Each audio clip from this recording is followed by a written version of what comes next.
Peshawar high court ने Pakistan Tehreek Insaf intra party election और इंतखाबी निशान केस में इलेक्शन कमीशन का फैसला कलअदम करते हुए पीटीआई को बल्ले के निशान पर इलेक्शन लड़ने की इजाजत दे दी है। पेशावर हाई कोर्ट के जस्टिस एजाज अनवर और जस्टिस अरशद अली ने पीटीआई इंट्रा पार्टी इंतखाबात और इंतखाबी निशान केस की समाअत की। जस्टिस सैयद अरशद अली ने इस्तिफसार किया कि इलेक्शन कमीशन ने कौन सी सेक्शन के तहत इस पार्टी के खिलाफ कार्रवाई की, जिस पर वकील ने बताया कि इलेक्शन एक्ट सेक्शन 215 के तहत कार्रवाई की गई। अदालत की जानिब से कहा गया कि 209 की अगर खिलाफ वर्जी हो तब हो सकता है, 208 पर तो 215 के तहत कार्रवाई नहीं हो सकती। सेक्शन 209 कहता है रिजल्ट 7 दिन के अंदर कमीशन में जमा करवाए जाएं। पीटीआई ने रिजल्ट 7 दिन के अंदर ही जमा करवाए। ये फैसला 2 सफ़हात पर मुश्तमिल है, जिसे जस्टिस अरशद अली ने तहरीर किया है। तहरीरी फैसले में कहा गया है कि इलेक्शन कमीशन का 22 दिसंबर का फैसला गैर आईनी है। इलेक्शन कमीशन के फैसले को कलअदम करार दिया जाता है।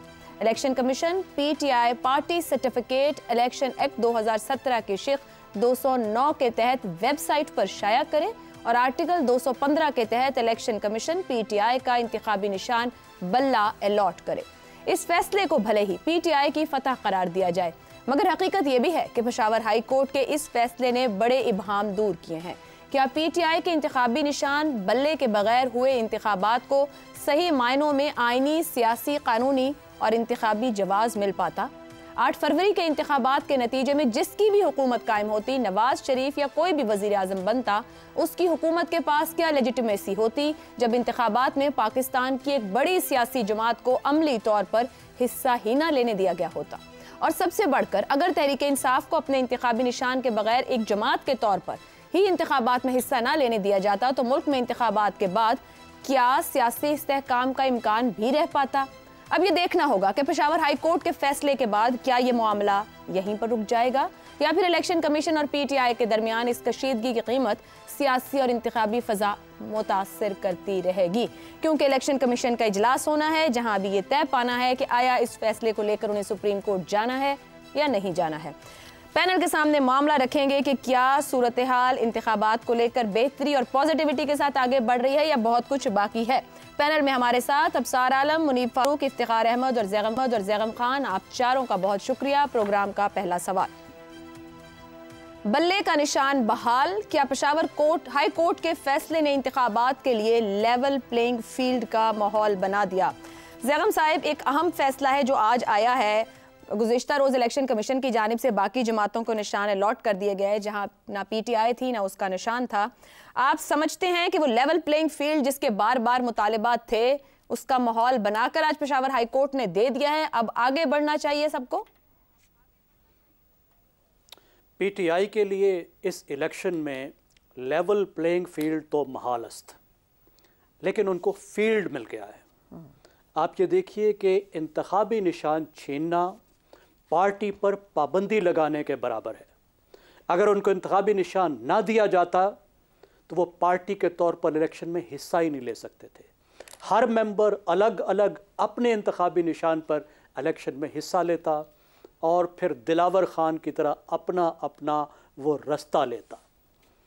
जीतने वालों पर पार्टी डिसिप्लिन आयद नहीं हो सकता था। फ्लोर क्रॉसिंग की जो शर्त है वो उन पर आयद नहीं हो सकती थी। वो वफादारियां बदल लेते, इधर उधर बिखर जाते, तो पार्टी का उसमें सत्यानाश हो जाता। दूसरी बात, पाकिस्तान की कौमी असम्बली में और सूबाई असम्बलियों में भी जो खसूसी नशिस्तें हैं उसमें पीटीआई को कोई हिस्सा न मिलता। सिर्फ पाकिस्तान की कौमी असम्बली में तकरीबन 20% खसूसी नशिस्तें हैं।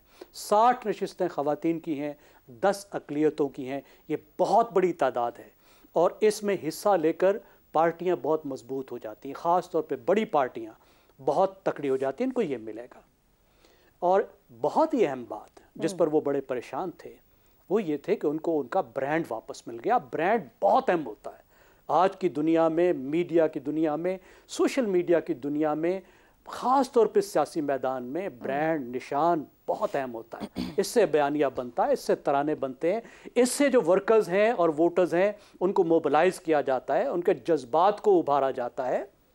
और फिर पाकिस्तान जैसे माहौल में जहाँ आधी से ज़्यादा आबादी तो तालीम याफ्ता ही नहीं है, नाम ही नहीं पढ़ सकती, सिर्फ निशान को पहचानती है, तो उनके बहुत बड़ी तादाद में वोट ज़ाय होते हैं। बहुत से हल्के जो वो जीत सकते थे वो सिर्फ इस वजह से ना जीत पाते कि उनके पास उनका निशान ना होता। अब अगली बात यह है कि क्या इलेक्शन कमीशन, जैसे आपने बताया, क्या वो इस फैसले को मान लेगा या एक पार्टी के साथ अपना दंगल जारी रखेगा? क्या वो ये फैसला करेगा कि साख बनाने के लिए, देखिए बहुत ही अहम पॉइंट है जो आपने रेज किया है इंट्रो में, कि अगर इलेक्शन की साख नहीं होगी तो इसका मतलब ये है कि अगले आने वाली हुकूमत की साख नहीं होगी। और पाकिस्तान को जो बड़े बड़े चैलेंजेस इस वक्त दरपेश हैं सियासी मैदान में, माशी मैदान में, उनको हल करना आने वाली हुकूमत के लिए बहुत ही मुश्किल हो जाता है। तो इलेक्शन की साख के लिए मैं समझता हूँ आने वाली हुकूमत की साख के लिए एक अच्छा स्टेप है और ये पाकिस्तान के मुस्तकबिल के मसाइल को हल करने के लिए एक अच्छा और ज़रूरी कदम है। दुरुस्त हो गया। अब सार साहब आपकी जानिब आऊं, बल्ले का निशान मिल गया, 75% से ज़ायद कागजात मंजूर हुए हैं उम्मीदवारों के। पीटीआई का दावा है कि वो मकबूल तरीन जमात है। खुद लीडर इस वक्त जो उनके बानी हैं वो जेल में हैं। आपके ख्याल में क्या बड़े चैलेंजेस इंतखाबात में उतरने वाली इस जमात को अभी मजीद दरपेश रहेंगे? एक तो बहुत खुशी की बात है कि आपका इब्हाम दूर हो गया और बहुत सारे दूसरे लोगों का, कि बल्ले का निशान पीटीआई को नहीं दिया जा रहा तो लेवल प्लेइंग फील्ड नहीं थी, तो लेवल प्लेइंग फील्ड तो आ गई। और उम्मीद है कि अब कोई भी किसी भी एतराफ़ से अदलिया को गालियां नहीं निकाली जाएंगी, क्योंकि आज का भी एक फ़ैसला जो आया है अदलिया का, 2 फैसले आए हैं आज, और वो बहुत अच्छी समत में पाकिस्तान की अदलिया जा रही है। ठीक है, उसमें कुछ प्रॉब्लम्स हैं, अभी आइडियल सिचुएशन नहीं है, लेकिन लग रहा है कि अदलिया जो है वो माजी की गलतियां दोहराना नहीं चाहती। तो इसलिए मेरा ख़्याल है कि हमें कम से कम अदलिया को और मिलिट्री को देखना चाहिए कि वो क्या क्या रास्ता ले रहे हैं और क्या वो इस रास्ते पे चलने में मुखलिस हैं मुस्तकिल तौर पे, या एक एडहॉक किस्म की पॉलिसी है जैसे माजी में होती रही और फिर बदल जाती है। लेकिन यहीं पे मीडिया को भी ये देखना पड़ेगा कि, और मीडिया को और सोशल मीडिया को भी, कि किस तरह वो ख़ास तौर पे सियासी जमातें जो एक मुनज़्ज़म किस्म की मुहिम चलाती हैं, चंद लोगों के ख़िलाफ़ गालियाँ निकालना शुरू कर देते हैं, अगले दिन तारीफ़ें करना शुरू कर देते हैं, फिर गालियाँ निकालना शुरू कर देते हैं। तो इस पागलपन में थोड़ा सा ठहराव आना चाहिए अब, और इस मुल्क को आगे चलने देना चाहिए। तो जो मुश्किलात आपने पूछी, मुश्किलात, अच्छा क्या फिर आप, मैं इसको ये कह दूं, पीटीआई के लिए उनका सबसे बड़ा चैलेंज उनका सोशल मीडिया ही है? देखिए, शेक्सपियर ने कहा था कि किंग लियर में उसने ये कहा था किंग लियर को, और क्लाउन के ज़रिए अपने के कहा था, चले मुझे भी क्लाउन ही समझ लें, कि जो जो जो क्वालिटी है, जो आपकी स्ट्रेंथ है, किसी की शख्स की जो स्ट्रेंथ है, या किसी सियासी जमात की या इदारे की, वही स्ट्रेंथ उसकी वीकनेस भी होती है। पीटीआई की स्ट्रेंथ सोशल मीडिया थी और है, लेकिन ये सोशल मीडिया ही उसकी वीकनेस भी है, यही मरवाएगी उसको। किंग लियर की जो खूबी थी वो दिल का बहुत नरम था, ये उसकी खूबी थी, और इसी दिल की नरमी ने ही फिर उसको गलत फैसला करके मरने पे मजबूर कर दिया। ये अपनी औलाद के हाथों जलील हुआ। और यही मुझे तो यही नज़र आ रहा है कि सोशल मीडिया पीटीआई की स्ट्रेंथ है, लेकिन यही स्ट्रेंथ की वजह से वो गलतियों पे गलतियां किए जा रहे हैं, और फिर यही सोशल मीडिया उनके लिए इतना बड़ा घड़ा खोद चुका है कि वो इसमें गिर रही है। अगर अपने आप को नहीं रोकना चाहते तो उनकी मर्जी है, उनकी स्ट्रेंथ ही उनकी वीकनेस है सोशल मीडिया। दुरुस्त, ठीक हो गया। इफ्तिखार साहब, मैं आपकी जानिब आऊं, ये एक बड़ा रिलीफ है पीटीआई को, लेवल प्लेइंग फील्ड की वो बार बार बात कर रही थी, उनका निशान आज उनके पास है।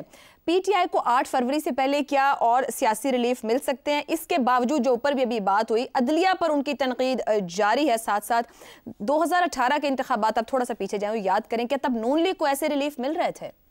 नहीं, ऐसे रिलीफ तो नहीं मिल रहे थे, लेकिन ये कोई रिलीफ नहीं है। मैं उन सहाफ़ियों में से हूँ जो बहुत दिनों से ये मुतालबा करते रहे कि कोई एक्सट्रीम स्टेप ना उनके खिलाफ लिया जाए, फांसी ना दी जाए, पार्टी बैन ना की जाए, और जो बैलेट पेपर है उनको निशान होना चाहिए, वो है। पर अगर अभी इलेक्शन कमीशन ने इजलास करना है कि इलेक्शन कमीशन अगर इजलास करेगा तो फिर मैं आपको अर्ज कर दूं कि फिर मामलात यहाँ पे रहेंगे नहीं। अच्छा, फिर क्या होगा? फिर ये होगा कि यहाँ पे कुछ भी नहीं होगा।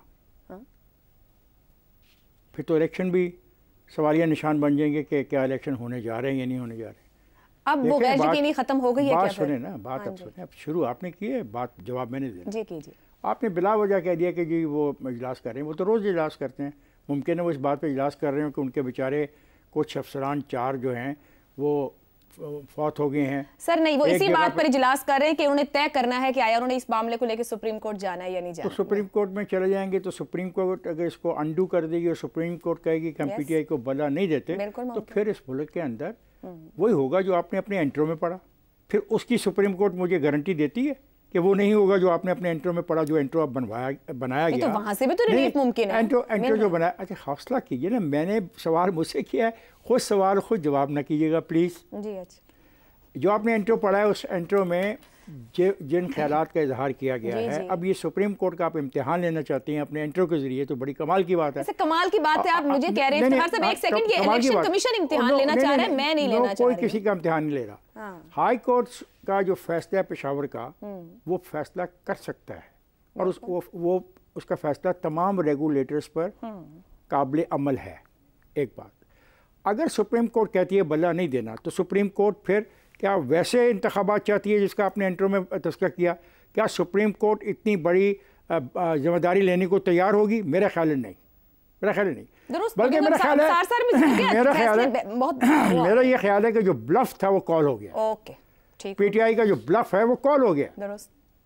आप लोग तो कह रहे थे कि जैसे ही ये बल्ला मिला तो आप देखिए होता क्या है। मिल गया बल्ला, वो जो फील्ड मांग रहे थे आप, पता नहीं क्या लेवल प्लेइंग फील्ड मिल गई। अब 8 की तैयारी कीजिए। अब ये